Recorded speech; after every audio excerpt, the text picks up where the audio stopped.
All right, now that we took the slip-on off, it's time to get rid of this servo motor. You gotta undo those screws there and unhook the wires, and then undo that bolt and pull it on out.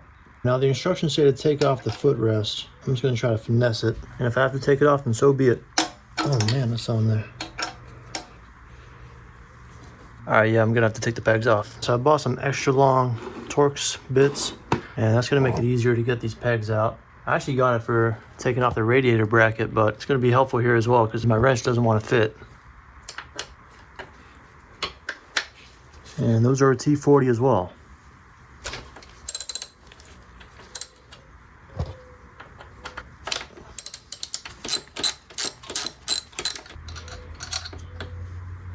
I actually just realized I can get in there with my my T20, my long bit. Yeah, it's working just fine. Sorry about the camera angle. Let's see if I can get it a little better.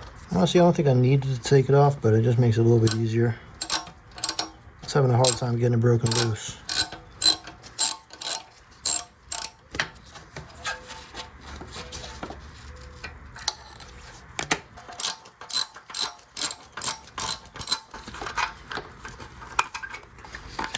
There we are.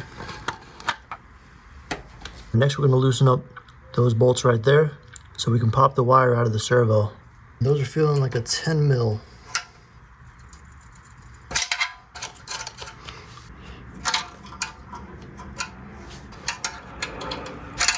That broke it loose. Yank it out. That should pop out just like that. Perfect. And now you gotta feed the wire around the back of this. See that little brass piece right here?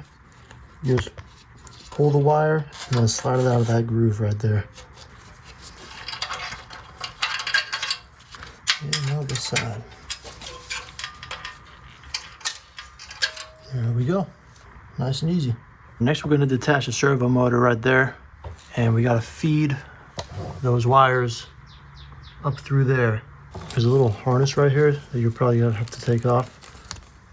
Otherwise, there's just not enough space to fit through there. I'm just gonna pop that off. And this is a T20 as well, I believe. Yep.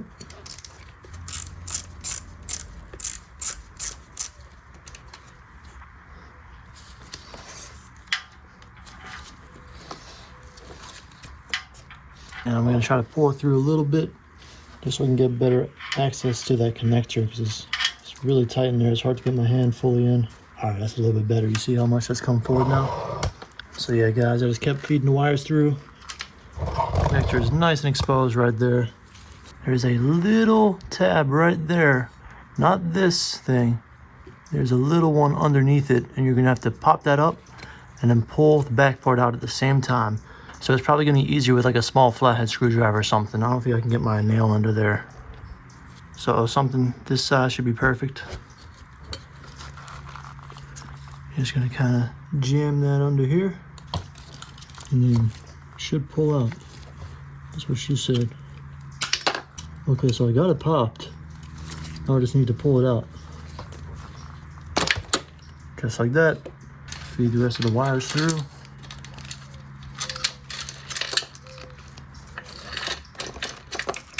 And just like that, the servo motor is out.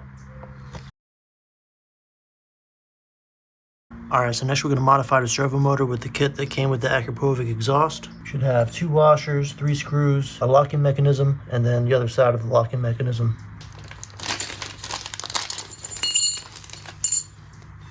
Next we're going to take those 3 bolts out, and those are a T20.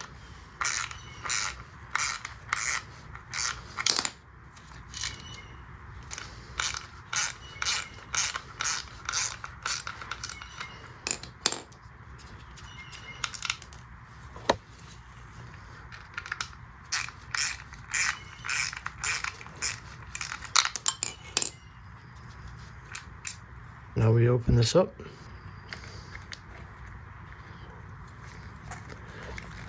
And when you open it up, the wires are wrapped around the servo motor right there. So you just kind of feed the wire through, and then you pop it up. You just have to get it at the right angle. There you go. So this is the servo motor itself. And put that to the side. And we're going to feed these cables out of the housing. And I believe these just slide out. Oh, fuck. That one does not want to come out. So there's a little square of plastic right there. And that's what you want to push on. I'm going to use a screwdriver. Just kind of push down. It's moving, but it doesn't want to come out. Just going to pry it under here a little bit. Yep, there we go. All right, I got it. So I just used my my Torx tool that came with the BMW, and I pushed really hard on that square inside right here, right there.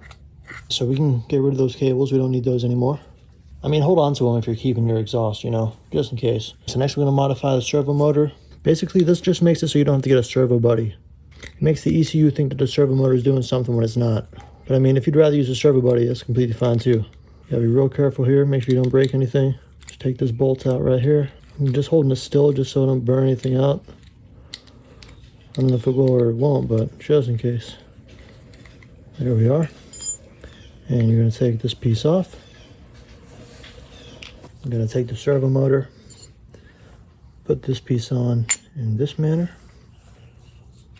Have a washer here. Have a washer here. There's a little star on there. You can just match it up with the piece here, and then tighten it back down with the stock bolt.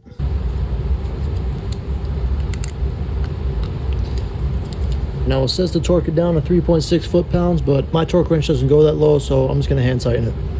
Next we're going to put the top of the case back on with the washers installed.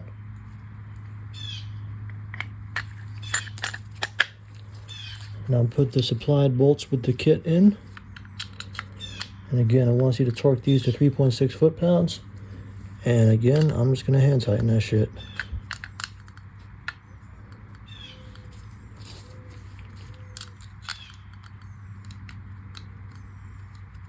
And these are just Phillips head screws.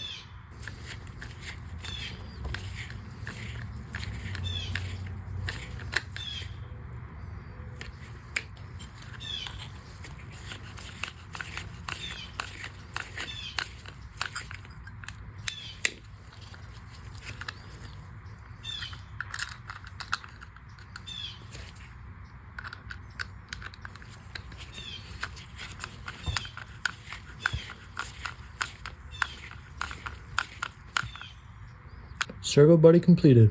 So before I reinstall the servo motor, I'm going to cover those holes where the wires went through with a little bit of Gorilla Tape. I don't know if it's necessary, but just to be safe.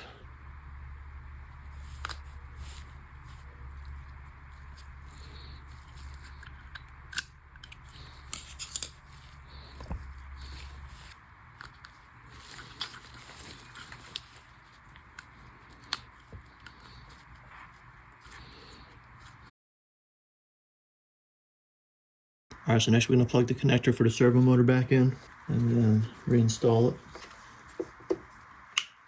So you'll hear it click, and that's how you know it's fully connected. And then, let me try to get a good angle here.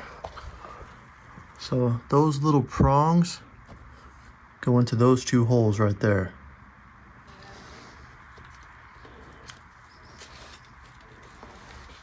And then we're just going to remount it here. The torque spec is like 2 foot-pounds.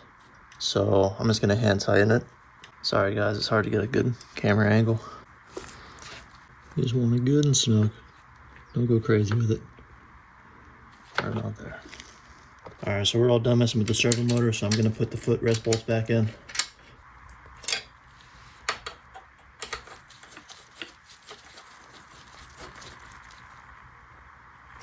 The torque spec on these is 14 foot-pounds.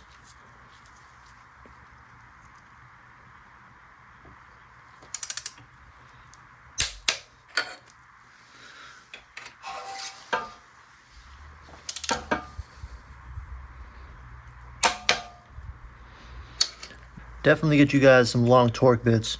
Makes it so much easier to reach bolts in this bike. So plan of attack for this, I think I'm going to remove the front O2 sensor connectors on both sides and keep them attached down here. And then I'm going to remove the rear O2 sensors at the header and leave them on the bike there.